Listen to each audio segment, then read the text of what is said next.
जय माता दी। शुक्रवार संतोषी माता व्रत कथा। अगर आप शुक्रवार का व्रत करते हैं तो शुक्रवार की व्रत कथा अवश्य सुननी या पढ़नी चाहिए। ऐसा करने से माता की पूजा अर्चना संपूर्ण होती है।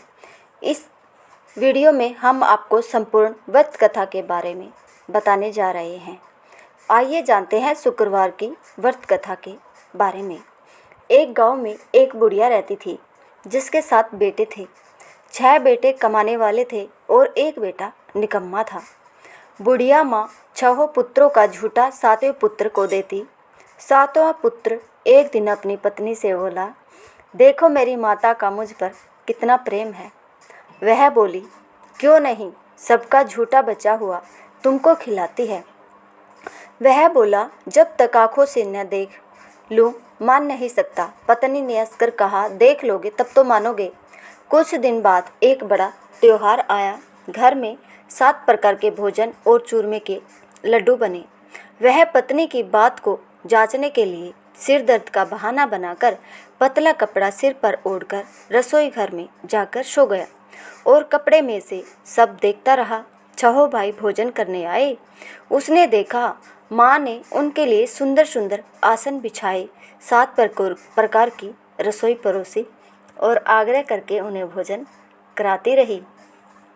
वह देखता रहा। 6 भाई भोजन कर उठ गए। तब माँ ने उनकी 5 थालियों में से लड्डुओं के टुकड़ों को उठाया और एक लड्डू बनाया। झूठन साफ कर माँ ने उसे पुकारा, उठ बेटा उठ, तेरे भाइयों ने भोजन कर लिया, अब तू ही बाकी है, तू भी उठकर भोजन कर ले। उसने कहा, माँ मुझे भोजन नहीं करना, मैं परदेश जा रहा हूँ। माता ने कहा, कल जाता हो तो आज ही चला जा। वह बोला, हाँ हाँ जा रहा हूँ। यह कहकर वह घर से निकल गया। चलते समय उसे अपनी पत्नी की याद आई। वह गौशाला में कंडे थाप रही थी। वहाँ जाकर वह बोला, मेरे पास तो कुछ नहीं है, यह अंगूठी है, सो ले लो और अपनी कोई निशानी मुझे दे दो। वह बोली, मेरे पास क्या है, यह गोबर भरा हाथ है। यह कहकर पत्नी ने उसकी पीठ पर गोबर के हाथ की थाप मार दी। वह चल दिया। चलते चलते दूर देश में जा पहुंचा। वहाँ एक साहूकार की दुकान थी। वहाँ जाकर बोला, सेठ जी मुझे नौकरी पर रख लो। साहूकार को नौकर की सख्त ज़रूरत थी। साहूकार ने कहा, काम देखकर दाम मिलेंगे। उसने कहा, सेठ जी जैसा आप ठीक समझे। उसे साहूकार के यहाँ नौकरी मिल गई। वह वहाँ दिन रात काम करने लगा। कुछ दिन में दुकान का लेन देन, हिसाब किताब, ग्राहकों को माल बेचना, सारा काम करने लगा। साहूकार के 7-8 नौकर थे। वे सब चक्कर खाने लगे, लेकिन उसने अपनी लगन, परिश्रम और ईमानदारी से सभी को पीछे छोड़ दिया। उसे अपने किए का फल मिला। सेठ ने भी उसका काम देखा और 3 महीने में ही उसे मुनाफे में साझेदार बना लिया। परिश्रम करते करते 12 वर्ष में ही वह नगर का नामी सेठ बन गया और सेठ अपना सारा कारोबार उस पर छोड़कर बाहर चला गया। इधर उसकी पत्नी पर क्या बीती वह भी सुने। यह वहाँ सास ससुर उसे दुख देने लगे। गृहस्थी का काम करवाकर उसे लकड़ी लेने जंगल में भेजते। इस बीच घर की रोटियों के आटे से जो भूसी निकलती उसकी रोटी बना दी जाती और फूटे नारियल की नरेली में पानी दिया जाता। इस तरह दिन बीतते रहे। एक दिन वह जब जंगल में लकड़ी लेने जा रही थी तब उसे रास्ते में बहुत सी स्त्रियां संतोषी माता का व्रत करती दिखाई दी। यह वहाँ खड़ी होकर पूछने लगी, बहनों यह तुम किस देवता का व्रत करती हो और इसके करने से क्या फल प्राप्त होता है? इस व्रत के करने की क्या विधि है? यदि तुम अपने इस व्रत का विधान मुझे समझाकर कहोगी तो मैं तुम्हारा बड़ा एहसान मानूंगी। उनमें से एक स्त्री बोली, सुनो यह संतोषी माता का व्रत है। इसके करने से निर्धनता, दरिद्रता का नाश होता है, लक्ष्मी आती है, मन की चिंताएं दूर होती है, मन को प्रसन्नता और शांति मिलती है, निपुति को पुत्र मिलता है, प्रीतम बाहर गया हो तो वह शीघ्र लौट आता है, कुंवारी कन्या को मनपसंद वर मिलता है, चलता मुकदमा खत्म हो जाता है, कलह क्लेश की निवृत्ति हो, मुख शांति होती है, घर में धन जमा हो, धन जायदाद का लाभ होता है, तथा और भी मन में जो कुछ कामना हो सब संतोषी माता की कृपा से पूरी हो जाती है, इसमें कोई संदेह नहीं है। वह पूछने लगी, यह व्रत कैसे किया जाता है, यह भी बताओ तो बड़ी कृपा होगी।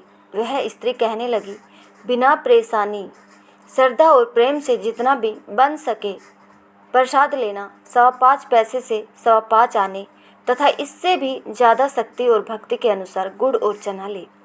हर शुक्रवार को निराहार रहकर कथा कहना सुनना, इसके बीच कर्म नहीं टूटे। लगातार नियम पालन करना। सुनने वाला कोई न मिले तो घी का दीपक जलाकर उसके आगे जल के पात्र को रख कथा कहना, परंतु नियम न टूटे। जब तक कार्य सिद्ध न हो नियम पालन करना और कार्य सिद्ध हो जाने पर व्रत का उद्यापन करना। 3 मास में माता पूरा फल प्रदान करती है। यदि किसी के ग्रह खोटे भी हो तो माता 1 वर्ष में अवश्य उनको अनुकूल करती है। कार्य सिद्ध होने पर ही उद्यापन करना चाहिए, बीच में नहीं। उद्यापन में 2.5 सेर आटे का खाजा तथा इसी अनुसार खीर तथा चने का साग बनाना। 8 बच्चों को भोजन कराना, जहाँ तक मिले देवर जेठ भाई बंधु कुटुंब के लड़के लेना, न मिले तो रिश्तेदारों और पड़ोसियों के लड़के बुलाना, उन्हें भोजन करा यथाशक्ति दक्षिणा दे। माता का नियम पूरा करना। ध्यान रखना, उस दिन घर में कोई खटाई न खाए। यह सुन वह वहाँ से चल दी। रास्ते में लकड़ी के बोझ को बेच दिया और उन पैसों से गुड़ चना ले माता के व्रत की तैयारी कर आगे चली। रास्ते में संतोषी माता के मंदिर में जा माता के चरणों में लौटने लगी, विनती करने लगी, माँ मैं दीन हूँ, निपट मूर्ख हूँ, व्रत के नियम कुछ नहीं जानती, मैं बहुत दुखी हूँ। हे माता, मेरा दुख दूर कर, मैं तेरे शरण में हूँ। माता को दया आई। एक शुक्रवार बीता कि दूसरे शुक्रवार को ही उसके पति का पत्र आया और तीसरे शुक्रवार को उसका भेजा हुआ पैसा आ पहुँचा। यह देखकर जेठानी मुँह सिकोड़ने लगी। इतने दिनों बाद इतना पैसा आया है, इसमें क्या बड़ाई है। लड़के ताने देने लगे। काकी के पास सब पत्थर आने लगे, रुपया आने लगा। अब तो काकी की खातिर बढ़ेगी, अब तो काकी बुलाने से भी नहीं बोलेगी। बेचारी सरलता से कहती है, भैया पत्थर आए रुपया आए तो हम सब के लिए अच्छा है। ऐसा कहकर आंखों में आंसू भरकर संतोषी माता के मंदिर में जा मातेश्वरी के चरणों में गिरकर रोने लगी। माँ, मैंने तुमसे पैसा नहीं मांगा, मुझे पैसे से क्या काम, मुझे तो अपने सुहाग से काम है। मैं तो अपने स्वामी के दर्शन और सेवा मांगती हूँ। तब माता ने प्रसन्न होकर कहा, जा बेटी, तेरा स्वामी जल्दी ही आएगा। यह सुनकर खुशी से बावली हो वह घर आकर काम करने लगी। संतोषी माँ विचार करने लगी, इस भोली पुत्री से मैंने कह तो दिया कि तेरा पति शीघ्र आएगा, पर आएगा कहाँ से, वह तो इसे सौपन में भी याद नहीं करता। उसे इसकी याद दिलाने तो मुझे ही जाना पड़ेगा। संतोषी माता ने उस बुढ़िया के बेटे को सौपन में समझाया, पुत्र तेरी घरवाली कष्ट उठा रही है। यह बोला, हाँ माता, यह तो मुझे भी मालूम है, परंतु क्या करूं, वहाँ कैसे जाऊं, परदेश की बात है, लेन देन का सारा हिसाब किताब है, कोई जाने का रास्ता ही नज़र नहीं आता, आप ही कोई राह दिखाए कि मैं वहाँ कैसे जाऊं। माँ कहने लगी, सवेरे नहा धोकर संतोषी माता का नाम ले, घी का दीपक जला, दंडवत कर और दुकान पर जा बैठना। देखते देखते तेरा लेन देन चुक जाएगा, जमा माल बिक जाएगा, सांझ होते होते धन का ढेर लग जाएगा। वह अगले दिन सुबह बहुत जल्दी उठा। उसने अपने मित्र बंधुओं परिचितों से सौपन में माता द्वारा कही गई बात कह सुनाई। वे सब उसकी बात सुनकर उसकी खिल्ली उड़ाने लगे। वे कहने लगे कि कहीं कभी सपने की बात भी सच्ची होती है। एक बूढ़ा व्यक्ति बहुत समझदार था। वह बोला, देखो भाई, मेरी बात मानो, इस तरह सच या झूठ कहने के बदले देवता ने जैसा कहा है वैसा ही करना, तेरा क्या जाता है। बूढ़े की बात मानकर नहा धोकर उसने संतोषी माता को प्रणाम किया। फिर घी का दीपक जलाकर दुकान पर जा बैठा। शाम तक धन का ढेर लग गया। वह हैरान हुआ, मन में संतोषी माता का नाम ले प्रसन्न हो घर जाने के वास्ते गहना कपड़ा व सामान खरीदने लगा। सब काम से निपट अपने घर को रवाना हुआ। उधर उसकी पत्नी जंगल में लकड़ी लेने गई। लौटते वक्त थक जाने के कारण संतोषी माता के मंदिर पर विश्राम करने बैठ गई। यह तो उसका रोज रुकने का स्थान जो ठहरा। धूल उड़ती देख उसने माता से पूछा, हे माता, यह धूल कैसी उड़ रही है? माँ ने कहा, हे पुत्री, तेरा पति आ रहा है। अब तू ऐसा कर, लकड़ियों के 3 बोझ बना ले। एक नदी के किनारे रख, दूसरा मेरे मंदिर पर और तीसरा अपने सिर पर रख। तेरे पति को लकड़ी का गट्ठर देखकर मोह पैदा होगा। यह वहाँ रुकेगा, नाश्ता पानी बना खाकर माँ से मिलने जाएगा। तू लकड़ी का बोझ उठाकर जाना और बीच चौक में गट्ठर डालकर 3 आवाज़ें जोर से लगाना।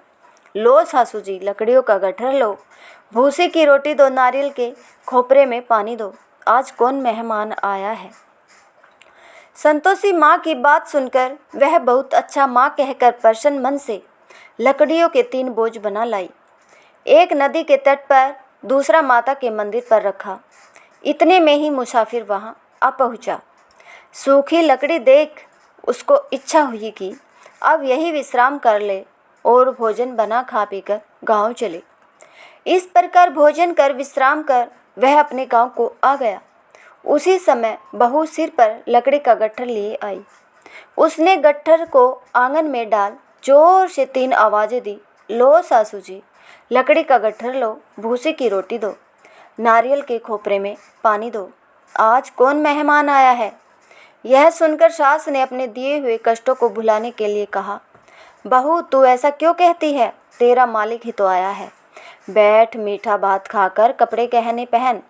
पत्नी की आवाज़ सुनकर उसका स्वामी बाहर आया और उसके हाथ में अपनी पहनी अंगूठी देखकर व्याकुल हो गया। उसने माँ से पूछा, माँ यह कौन है? माँ बोली, बेटा तेरी पत्नी है। आज 12 वर्ष हो गए हैं जब से तू गया है, तब से सारे गांव में जानवर की तरह भटकती फिरती है। काम काज कुछ करती नहीं है, 4 समय आकर खा जाती है।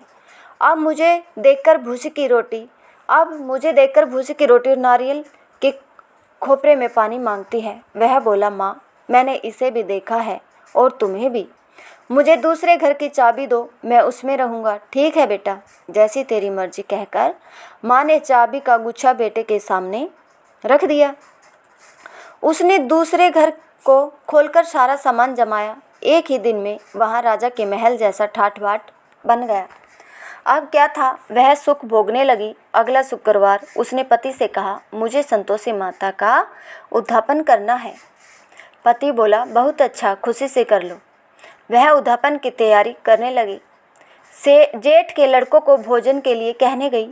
उन्होंने मंजूर किया, परंतु पीछे से जेठानी ने अपने बच्चों को सिखाया, देखो रे, भोजन के समय सब लोग खटाई मांगना, जिससे उसका उद्यापन पूरा न हो। लड़के भोजन करने आए, खीर पेट भरकर खाई, परंतु बाद में बात याद आते ही कहने लगे, हमें कुछ खटाई खाने को दो, खीर खाना हमें नहीं भाता, देखकर अरुचि होती है। लड़के उठ खड़े हुए बोले, पैसा लाओ। भोली बहू कुछ जानती नहीं थी, उसने उन्हें पैसे दे दिए। लड़कों ने बाजार जाकर उन पैसों से इमली खरीदी और खाई। यह देखकर बहू पर माता जी ने कोप किया। राजा के दूत उसके पति को पकड़कर ले गए। अब सब मालूम हो जाएगा जब जेल की रोटी खाएगा।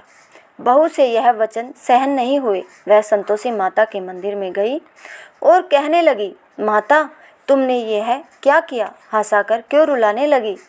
माता बोली, पुत्री तूने मेरा व्रत भंग किया है, इतनी जल्दी सब बातें भुला दी। वह बोली, माता भूली तो नहीं हूँ, न कुछ अपराध किया है, मुझे तो लड़कों ने भूल में डाल दिया, मुझे क्षमा करो माँ।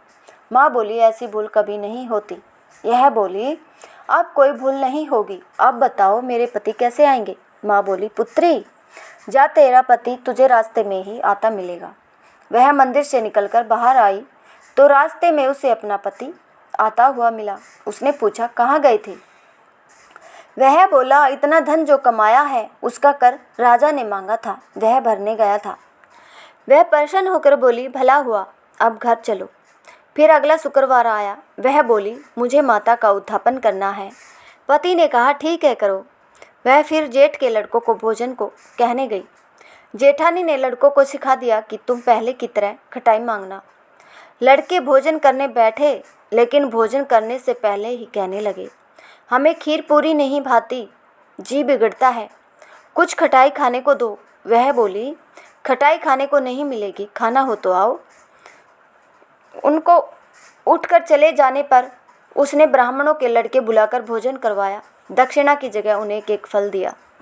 इससे संतोषी माता प्रसन्न हो गई। माता की कृपा से 9 माह बाद उसको चंद्रमा के समान एक सुंदर पुत्र प्राप्त हुआ।